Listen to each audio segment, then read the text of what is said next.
आज मैं पुनः महाभारत की कथा सुनाता हूँ। एक समय की बात है, दुर्योधन के यहाँ कौरव प्रधान दुर्योधन के पास दुर्योधन के राजमहल में दुर्वासा मुनि पधारे। ये मुनि अत्यंत क्रोधी और बहुत तुच्छ गलती के लिए भी श्राप दे देते थे। दुर्योधन तो हमेशा पांडवों का अहित चाहता था, वह पांडवों को नाश करना चाहता था। इसलिए वह हमेशा इसी ताक में लगा रहता था। उसने दुर्वासा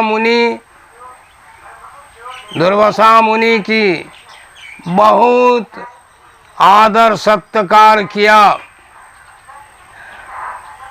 जिससे दुर्वासा मुनि उस पर बहुत प्रसन्न हुए।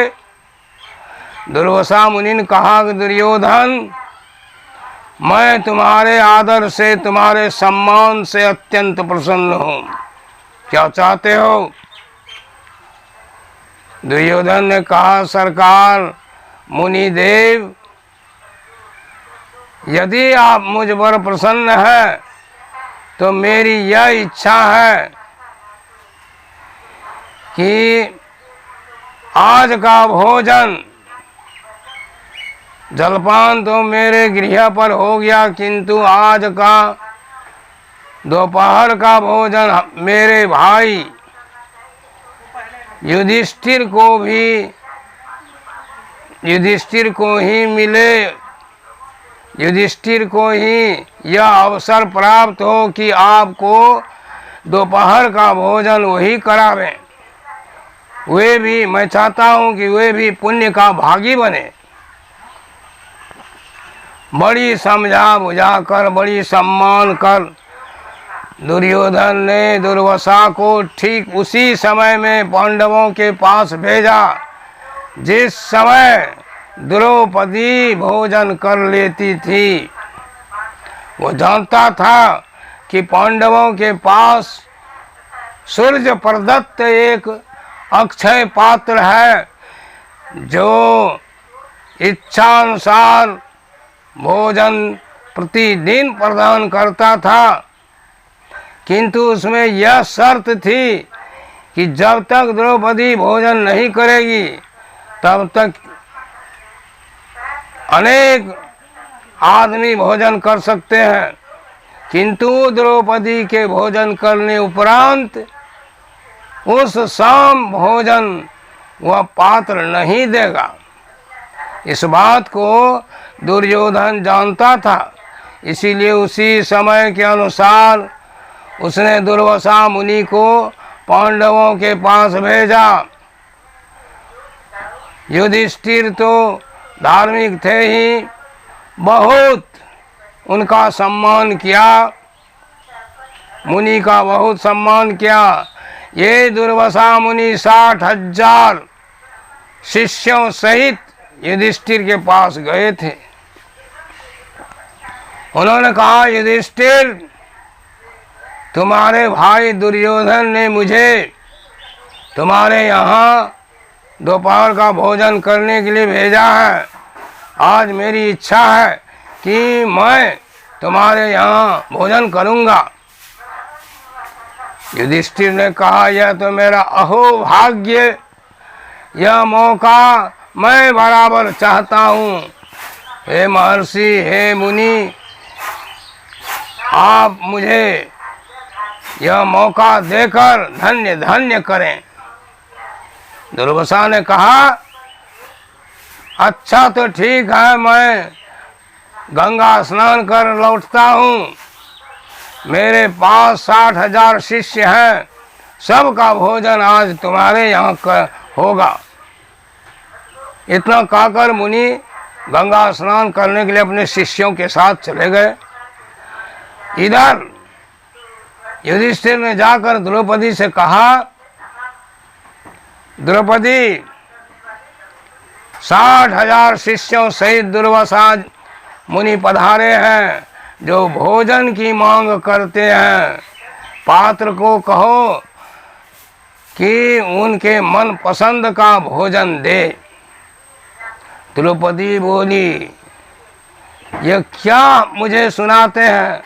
क्या आप नहीं जानते हैं कि इस समय मैं भोजन कर लेती हूँ और मेरे भोजन करने के बाद वह पात्र भोजन नहीं देगा इस शाम में?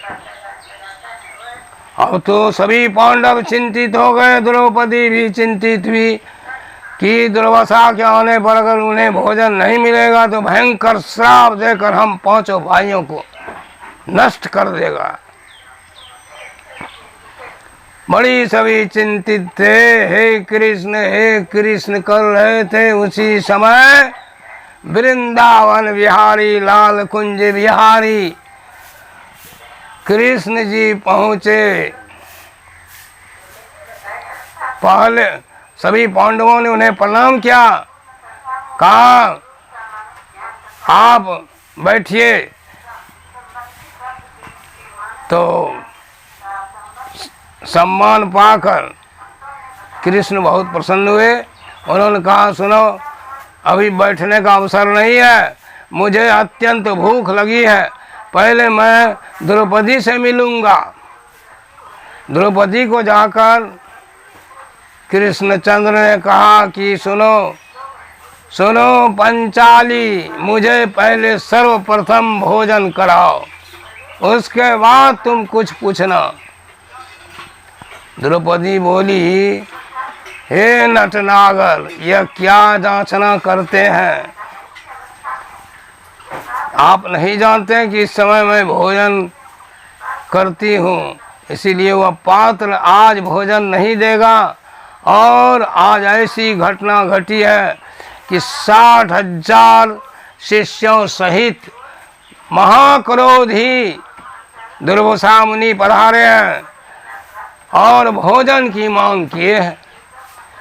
हे नटनागर, हे गिरिधारी, इज्जत बचाइए, लाज बचाइए, हम लोगों की रक्षा कीजिए, नहीं तो वह मुनि हम लोगों को आज नष्ट कर देगा। भगवान बोले, द्रौपदी, यह सब कहने से काम नहीं चलने वाला है, पहले मेरी भूख शांत करो, उसके बाद मैं कोई उपाय करूँगा। क्या जांचते रहते हैं? नहीं है भोजन, आज भोजन मिलना दिक्कत है, मुश्किल है। चलो तो पात्र दिखाओ, तो कहाँ पर तुम्हारा पात्र है? वह तो मांझ करके रख देती थी भोजनोपरांत। कृष्ण जी वहाँ पहुँचे तो उसमें से चावल का एक टुकड़ा सटा हुआ था और एक साग की पत्ती भी सटी हुई थी। दोनों को लेकर कृष्ण जी ने खा लिया और एक गिलास पानी पी लिया। लगे ढकरने, 60,000 एक बार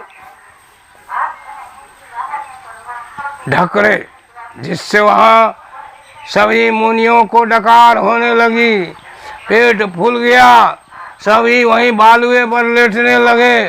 ओ बाप, गुरुदेव, हम बिना खाए मेरा पेट तो फूलते जा रहा, मैं क्या करूं, कैसे भोजन करूं? महाराज युधिष्ठिर के यहाँ दुर्वासा मुनि ने कहा कि मेरा भी यही हाल है, मेरी भी दशा यही है। ये मालूम पड़ता है इसमें कृष्ण की कुछ चाल है, भगवान के भक्तों को जो कष्ट देने की कोशिश करता है उसे भगवान कष्ट देते हैं, सजा देते हैं। दुर्योधन ने जानबूझकर मुझे युधिष्ठिर को शापित करने के लिए उसके पास भेजा। वह गरीब वनवासी मुझे इतने शिष्यों सहित भोजन कैसे देगा? इसीलिए अवश्य ही यह प्रभु